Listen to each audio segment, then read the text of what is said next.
Hello guys, welcome back to my channel dark society 18 लेकर मैं आ गई हूँ। लेकिन आगे बढ़ने से पहले please please please like share and please subscribe my channel. तो चलिए अब हम स्टोरी को शुरू करते हैं। जैन यूबो का हाथ देखता है। यूबो का जो हाथ था वो शिवा कर रहा था। कुछ मिनट्स एक दूसरे के साथ अकेले बैठकर वो दोनों एक दूसरे को और ज़्यादा गहराई से जानने लगे थे। फिर जैन कहता है, मैं काफ़ी ज़्यादा हैरान हूँ कि तुमने इतने सालों तक इस दर्द को कैसे बर्दाश्त किया।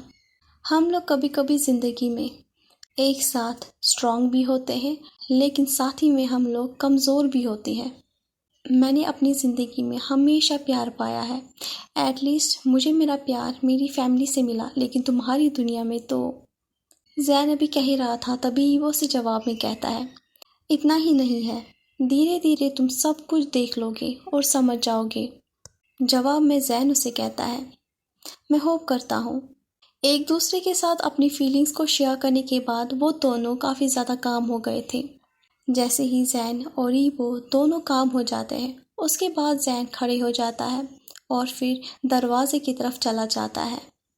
जैसे ही जैन दरवाजे की तरफ जा ही रहा होता है, वो जाते हुए ईबो से कहता है, अपनी शर्ट उतारो और अपने पेट के बल लेट जाओ, मैं कुछ ही देर में वापस आऊँगा।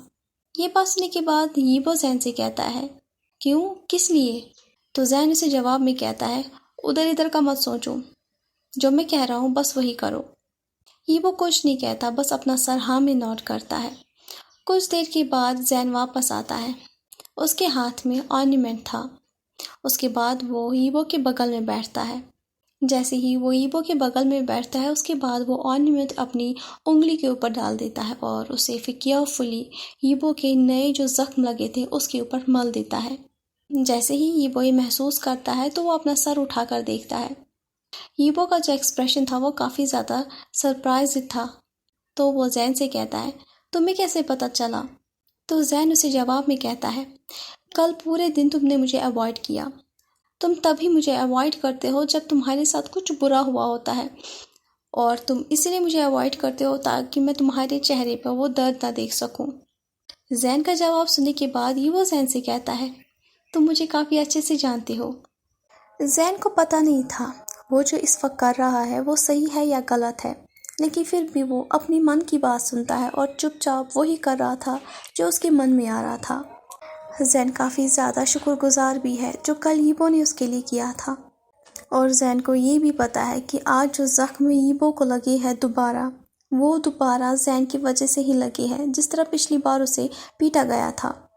जैन अपने आप को समझाता है, हालांकि ये जो दोनों रीजंस थे वो बेवकूफ़ों जैसे ही थे, लेकिन फिर भी जैन अपने आप को तसल्ली दे रहा था। जब जैन ईबो के ज़ख्मों के ऊपर मरहम लगा रहा था तो ईबो अपनी आंखें टाइट बंद करता है, लेकिन ईबो के होंठों के ऊपर हल्की सी स्माइल आती है जो जैन नोटिस करता है। हालांकि जैन को काफ़ी ज़्यादा अच्छा लगता है जब ईबो दर्द में होता है, लेकिन आज ईबो के होंठों के ऊपर हल्की सी मुस्कान देखकर जैन के मन के अंदर काफ़ी ज़्यादा वार्म फील हो रहा था। मरहम लगाते हुए जैन को ध्यान ही नहीं रहा तो वो अपने बारे में बोलने लगा, मैं तब भी स्कूल जाता था जब मेरे स्कूल में रूमर्स फैल गए कि जो जैन की जो फादर है वो गे बन गए हैं। धीरे धीरे जैन के आसपास की जितनी भी चीज़ें थी वो चेंज होना शुरू हो जाती है। जैन को उस वक्त समझ में नहीं आ रहा था कि उसके साथ ऐसा क्यों हो रहा है, क्यों आसपास के लोग डिस्कस्टिंग बुलाते हैं उसके फादर को, जबकि उसके जो डैड है वो काफ़ी अच्छे डैड है और वो जैन से काफ़ी ज़्यादा प्यार भी करते हैं। ये सिचुएशन सिर्फ उसके घर के अंदर ही नहीं थी बल्कि घर के बाहर भी थी। जैन की जो मॉम थी वो जैन के फादर से काफ़ी ज़्यादा प्यार करती थी और जैन को इसके बारे में अच्छे से पता है, इसलिए उन्हें अपने हस्बैंड से बहुत ज़्यादा नफ़रत थी क्योंकि उनके हस्बैंड ने उसे काफ़ी ज़्यादा तकलीफ़ दी थी।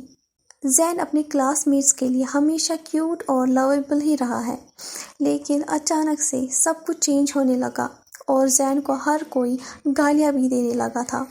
जैन को गालियों का मतलब समझ में नहीं आ रहा था और उसकी क्लास के जितने भी बच्चे थे वो बार बार जैन को उसी नाम से बुलाते थे और कभी कभी वो जैन के पेरेंट्स को भी उस नाम से बुलाते थे। जैन को उन बच्चों से धीरे धीरे नफरत होने लगी थी।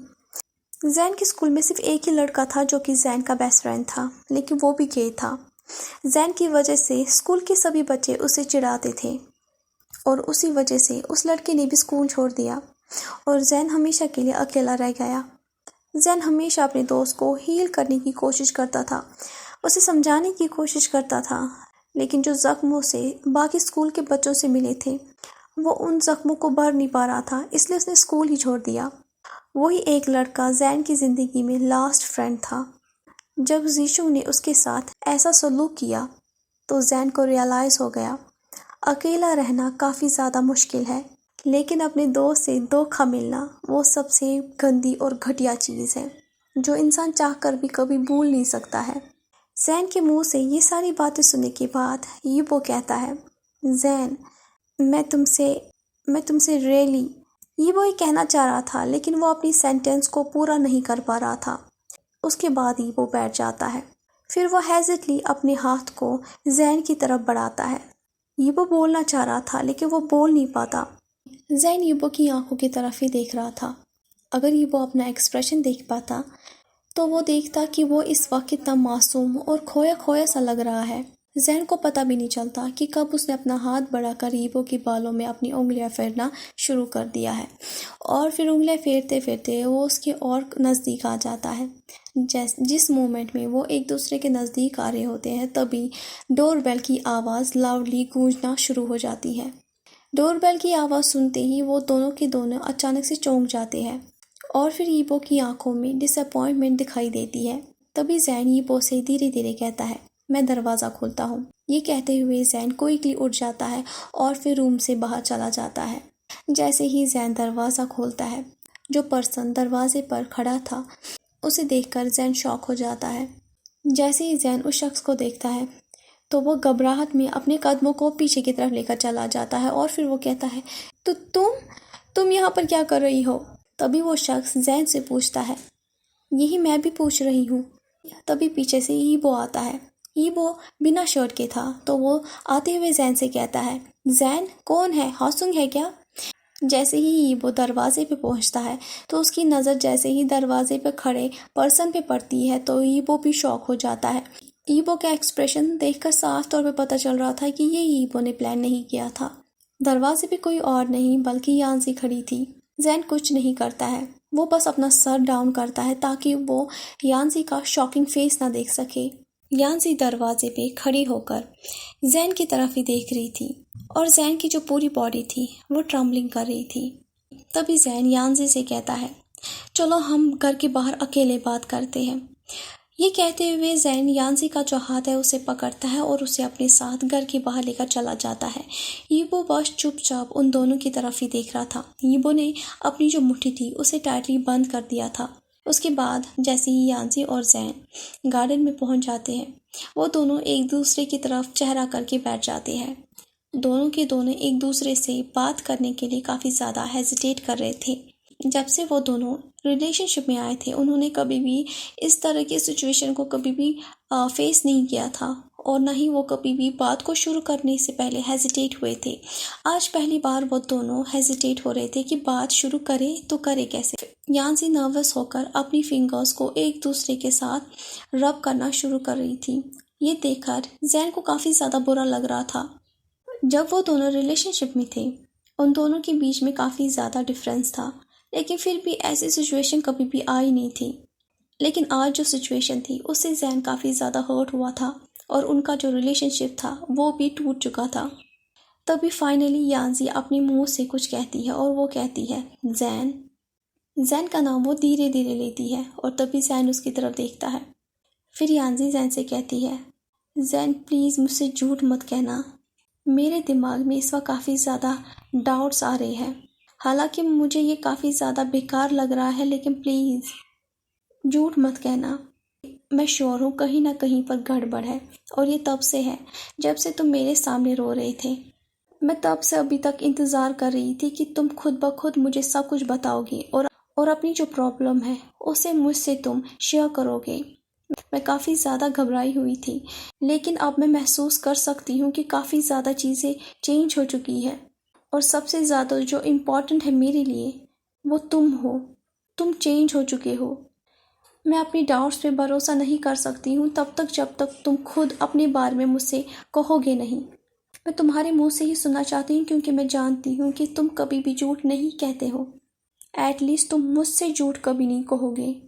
यानसी की बात सुनने के बाद जैन फिर मन में ही कहता है, हाँ तुम सही हो, और यही एक सबसे बुरी बात है मुझ में कि मैं तुमसे झूठ नहीं कह सकता हूँ। लेकिन अगर मैंने तुमसे सच कहा तो तुम्हें मेरे लिए काफ़ी ज़्यादा बुरा लगेगा और तुम कोशिश करोगी कि तुम मुझे बचाओ और ईवो से अलग करो। लेकिन तुम मेरे लिए कर क्या सकती हो? तुम इस दुनिया के लिए काफ़ी ज़्यादा मासूम हो। मैं नहीं चाहता हूँ कि तुम भी मेरी तरह इस दुनिया में फंस जाओ। तभी जैन अपने थॉट से बाहर आता है और फिर वो यानसी से कहता है, मैं ईवो के साथ सोता हूँ। जैन को ये पता था कि ये काफ़ी ज़्यादा मुश्किल है यानसी के लिए, और जब जैन ये अपने मुंह से कहेगा तो यानसी के लिए और ज़्यादा मुश्किल होगा। ये बात सुनते ही यानसी शॉक हो जाती है। तभी यानसी अपना चेहरा दूसरी ओर फेर लेती है। यानसी के चेहरे पे साफ तौर पे लग रहा था कि यानसी रो रही है। यानसी नहीं चाह रही थी कि वो जैन को दिखाए कि वो रो रही है।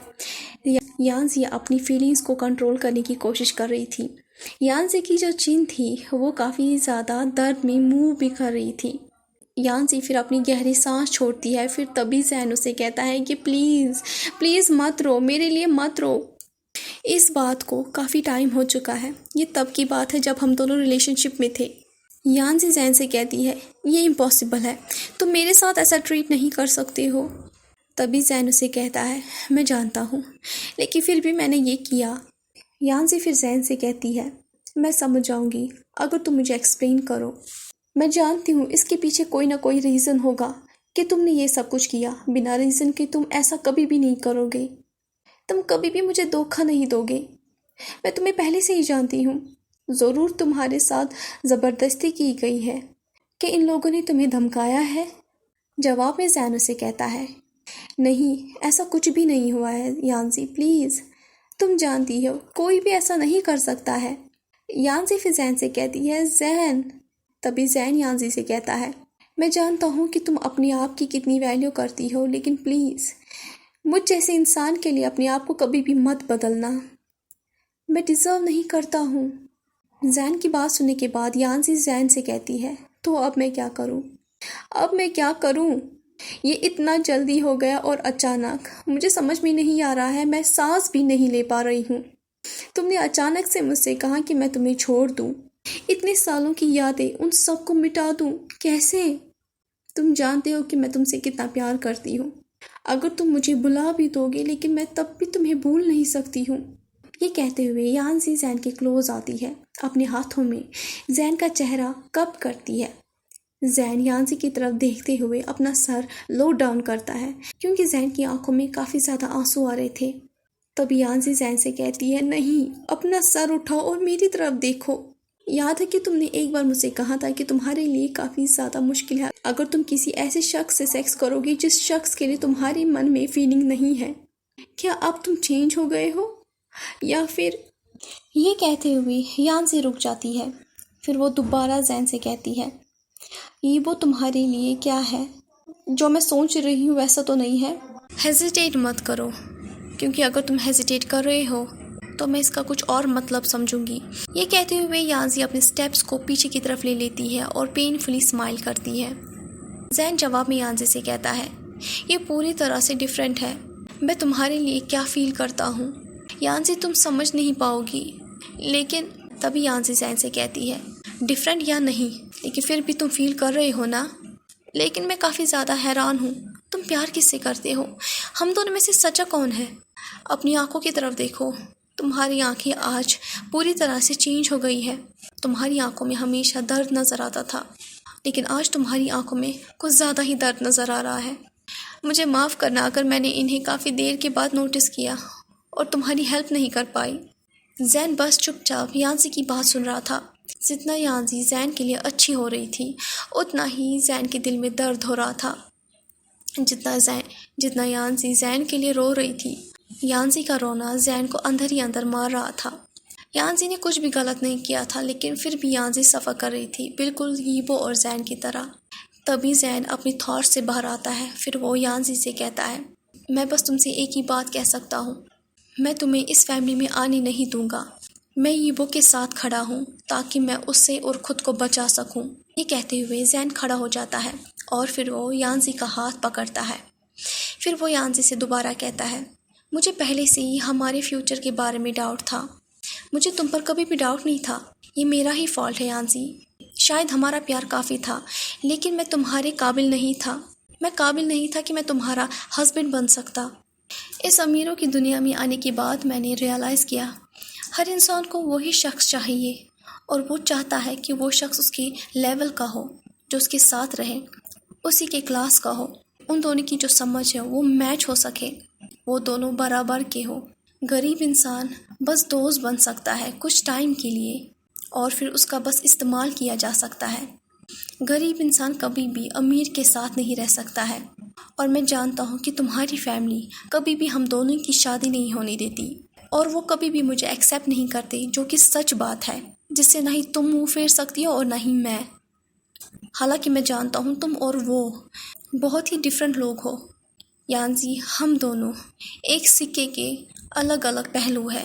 ये कहते हुए जैन अपने सर को झुकाता है और फिर यांजी के बालों को चूमता है। फिर जैन दोबारा उससे कहता है, शायद हम दोनों दोबारा मिले, लेकिन इस बार हम दोनों का फाइनली गुड बाय है। मैं तुमसे माफ़ी मांगता हूँ और लेकिन प्लीज़ रोना मत, मेरे लिए बिल्कुल भी मत रोना। अपने दिल को गंदा मत करो मेरे लिए, अपने आप को खुश रखना। यही सबसे अच्छी और खूबसूरत पनिशमेंट है मेरे लिए। यांजी कुछ नहीं कहती है, लेकिन उसकी रोने की जो आवाज़ थी वो जैन सुन रहा था। जैसे ही यांजी वहाँ से चली जाती है और जैसे ही वो थोड़ी दूरी पर पहुँच जाती है, तभी जो जैन है वो पेड़ के पीछे छुप जाता है और फिर ज़ोर ज़ोर से रोना शुरू करता है। जैन काफ़ी ज़्यादा रो रहा था क्योंकि आज जैन ने अपने प्यार को खो दिया था। आज फाइनली जैन की ज़िंदगी की जो खूबसूरत चीज़ थी वो उससे अलग हो गई थी। जब जैन रो रहा था तभी पीछे से ईबो आता है और फिर वो जैन से कहता है, तुम रो रहे हो? ईबो ये धीरे धीरे कहता है। तभी जैन पलट कर ईबो की तरफ देखता है। जैसे ही जैन मुड़ कर ईबो की तरफ देखता है और जैसे ही ईबो जैन की आंखों में देखता है तो ईबो को आज दोबारा जैन की आंखों में नफरत नज़र आ रही थी। आज की स्टोरी बस यहीं तक थी। नेक्स्ट पार्ट में मिलते हैं। बाय।